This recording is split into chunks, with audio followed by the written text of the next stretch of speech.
Bonjour, je suis Priscilla Lolland, la fondatrice de l'association Ludosens, l'Institut de la neurodiversité. Et cette vidéo qui va parler du thème neuroatypie et parentalité va vraiment se focaliser sur comment on fait pour déconditionner nos réactions quand on est parent, qu'on souhaite être un parent conscient, et bien comment on fait pour se déconditionner, se déprogrammer dans nos réactions fortes qu'on peut avoir avec son enfant neuroatypique.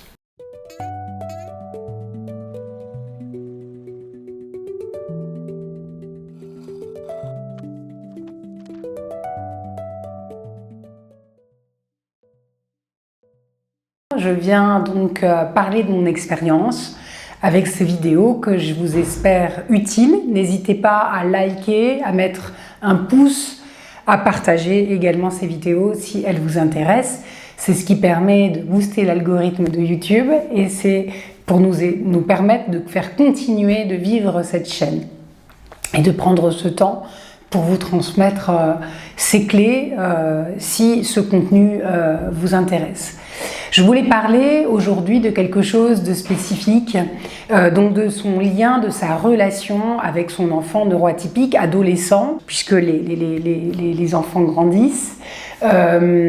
Et donc dans la neuroatypie, dans les manifestations de comportement d'enfants neuroatypiques, il y a notamment l'opposition, les comportements opposants. Le fait d'avoir plutôt des comportements où on ne va pas être dans la coopération par définition, où on va être plutôt dans quelque chose où l'enfant va refuser de manière un peu systématique et catégorique d'accepter une activité qu'on lui propose ou de rendre service ou de rentrer dans ce qu'on appelle la contrainte de la vie quotidienne, d'effectuer des tâches nécessaires au fonctionnement de la vie quotidienne. Donc, le comportement opposant, ça peut être une caractéristique de la neuroatypie, que l'enfant ou l'adolescent en question soit un jeune avec un trouble du spectre de l'autisme ou un trouble déficitaire de l'attention avec ou sans hyperactivité.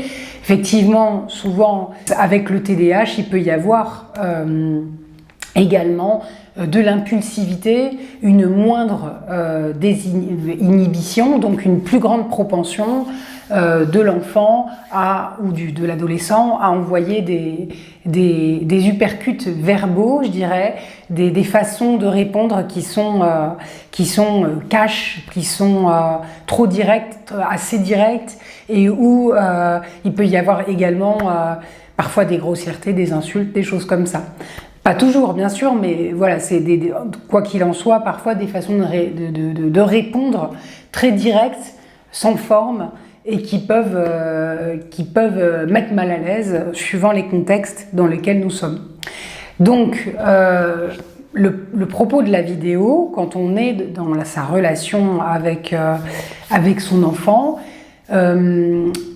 si on rentre dans la surenchère, à vouloir, parce qu'on veut être un bon parent, mettre des limites à cet enfant neuroatypique et donc ne pas le laisser répondre comme il veut, ne pas l'autoriser par exemple à dire des grossièretés parce légitimement on se dit pour fonctionner en groupe, pour fonctionner dans la société actuelle, il y a besoin d'apprendre les codes et donc de ne pas se laisser prendre par ses impulsions. Certes, mais la surenchère n'est pas quelque chose qui fonctionne. C'est-à-dire le fait de rentrer comme ça dans un mode de communication où il y en a un qui veut avoir raison, avoir le dernier mot, de toute manière, ça apporte toujours à un épuisement mental, à un épuisement moral et à une non-satisfaction intérieure, que ce soit de la part du parent ou que ce soit de la part de l'enfant ou du jeune adolescent, parce que dans tous les cas, les deux protagonistes ont perdu. L'être humain est fait de telle manière que le fait d'avoir raison, peut-être que ça peut donner une satisfaction très passagère, mais en réalité, c'est pas du tout ce que l'on recherche. C'est avoir avec son enfant une relation la plus authentique possible Bien sûr, il peut y avoir des hauts et des bas, des moments où c'est plus difficile que d'autres, où on se décourage, et puis des moments où on a de la joie, au contraire, parce qu'on se rend compte qu'il y a des avancées, des choses positives. Donc cette relation sera de toute façon faite de haut et de bas, mais ce qu'on recherche avant tout, c'est une relation authentique, une relation où il y a la vérité, une vérité du cœur qui s'exprime pour l'un comme pour l'autre. Et c'est parce qu'il y aura cette authenticité et cette vérité du cœur qu'un climat d'harmonie pourra s'installer petit à petit et qu'il y aura une déprogrammation de l'opposition de l'enfant, l'adolescent, puis de jeune adulte, puisque l'adolescent devient également jeune adulte. Et donc petit à petit, le propos, c'est de sortir de cette opposition forte avec cette possibilité cette proposition de communication. Donc bien sûr, il y a la communication non violente, parler à la première personne, pouvoir exprimer ce qui est son ressenti avec les mots les plus précis possibles, sans être dans l'accusation, sans utiliser le tu. Ça, c'est un peu la base de la communication non violente. Ça reste valable, hein. C'est important de l'utiliser, d'apprendre à l'utiliser. Il y a des personnes qui forment en communication non violente et je pense que c'est un très bel outil de base. Mais là, l'une des clés que je voulais vous proposer, c'est autre chose. Ce que je voudrais vous dire, c'est que une autre façon, en fait, de voir d'accompagner et de voir la chose, c'est plutôt que de se centrer sur l'enfant, l'adolescent ou le jeune adulte, c'est de se centrer sur soi. Et ce centrage sur soi, il peut passer par une pratique corporelle, par un moment pour soi, un moment qui passe par de l'ancrage corporel. Je vous donne l'exemple de la méditation dynamique. Une méditation dynamique, qu'est-ce que c'est ? C'est un moment où on va mettre son corps en mouvement. Ça peut être pendant une demi-heure ou ça peut être une heure. Ça peut être donc une méditation courte ou une méditation longue. Voilà, prenons, dans les deux cas, ça fonctionne. Une méditation dynamique, par définition, c'est une méditation où il va y avoir des découpages de séquences avec, par exemple, du shaking. Le shaking, c'est le fait de secouer son corps pour vider le corps de tout ce qui peut être des tensions, tout ce qui peut être des blocages, des crispations. Le shaking va complètement vider, va nous permettre de nous défouler quelque part et donc on laisse trembler le corps. Je pense que vous pouvez tout à fait trouver des expériences ou des vidéos qui traitent spécifiquement du shaking. Et après le shaking, on va pouvoir faire une autre pratique corporelle qui peut être la danse, par exemple, le fait de danser, ou qui peut être, pour des personnes qui préfèrent quelque chose de plus physique, et ça peut être des steps où on va lever les bras au ciel et on va sauter sur place. Donc là, je donne un exemple de méditation, ce que c'est qu'une méditation dynamique. Le fait d'avoir comme ça des séquences de 8 minutes shaking, 8 minutes danse, 8 minutes step, par exemple, c'est un exemple. Hein. Et après un moment de repos, où vous allez vous allonger ou vous mettre en position statique, les yeux fermés, pour intégrer ce qui vient de se passer et laisser se répartir les énergies dans le corps.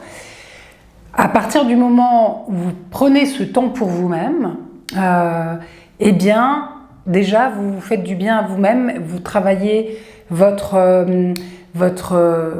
détente personnelle, la détente de votre système nerveux. Et en faisant cela, vous vous faites du bien en profondeur, sur la durée, sur le long terme. Vous vous priorisez. Donc déjà, c'est important. Et à la sortie de cette méditation dynamique, ce qui est très intéressant, c'est que ça vide complètement de l'énergie négative que l'on peut avoir dans le corps.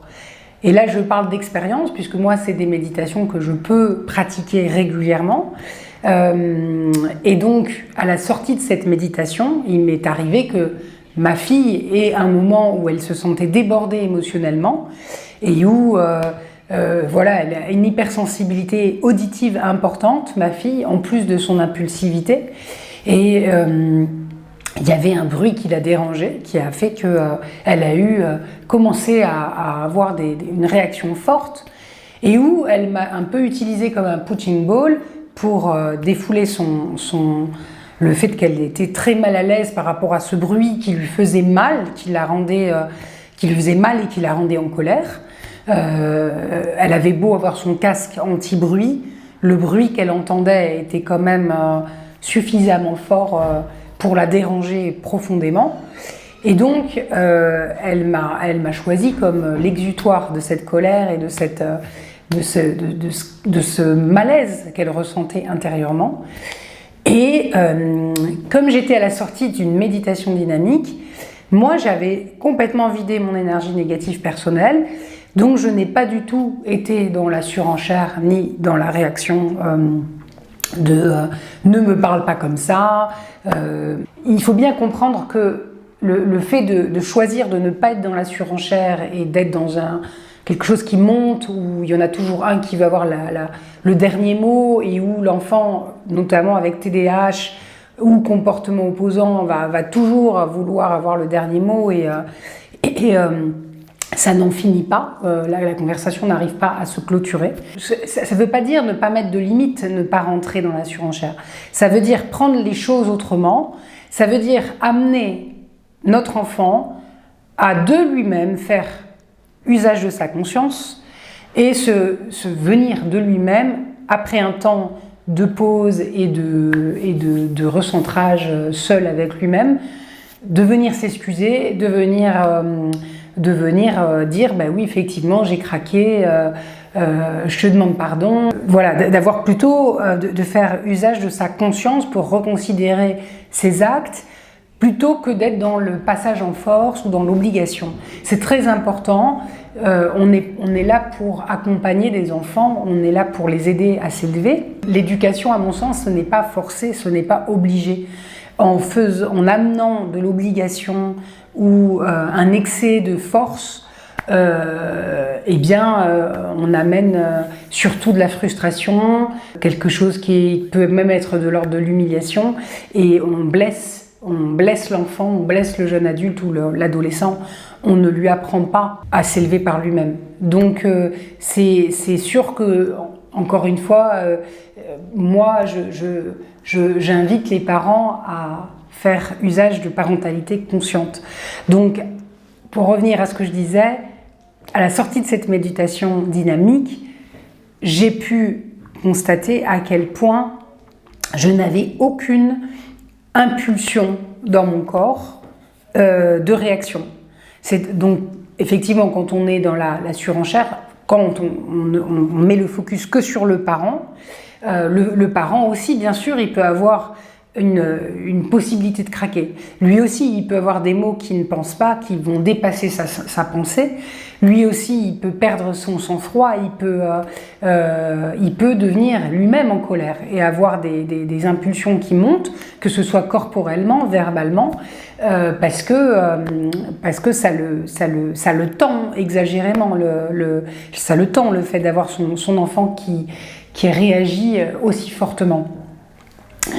Et donc moi, je me suis rendu compte qu'à la sortie de cette méditation dynamique, je n'avais plus aucune impulsion de mon système nerveux à vouloir réagir. Et j'étais plutôt dans quelque chose de très accueillant.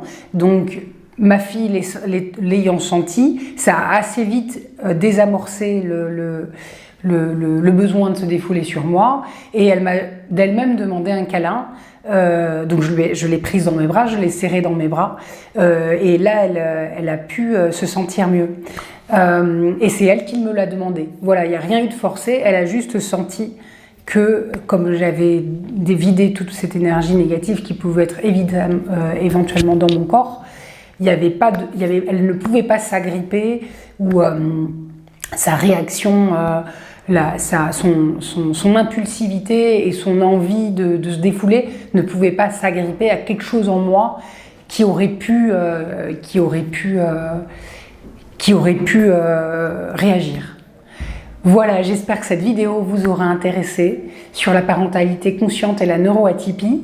Et n'hésitez pas à faire des commentaires, également si vous trouvez ça étonnant, les propos que j'ai.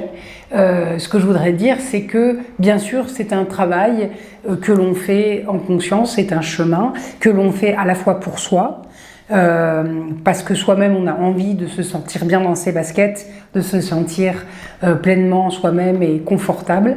Et on le fait aussi pour son enfant et pour, en troisième lieu, pour la relation que l'on souhaite bâtir et entretenir sur la durée avec son enfant. C'est donc un choix conscient. Il ne s'agit pas non plus de rentrer dans une obligation de la méditation dynamique. Il faut faire quelque chose qui nous parle. Moi, je vous parle de ça parce que moi, c'est quelque chose que je pratique.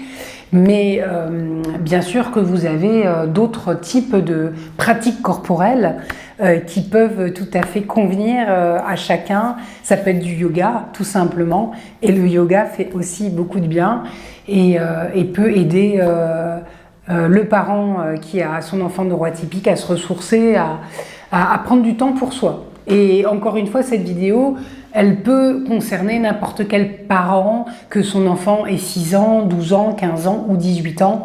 Pour moi, ça reste valable. Voilà, merci et à très bientôt.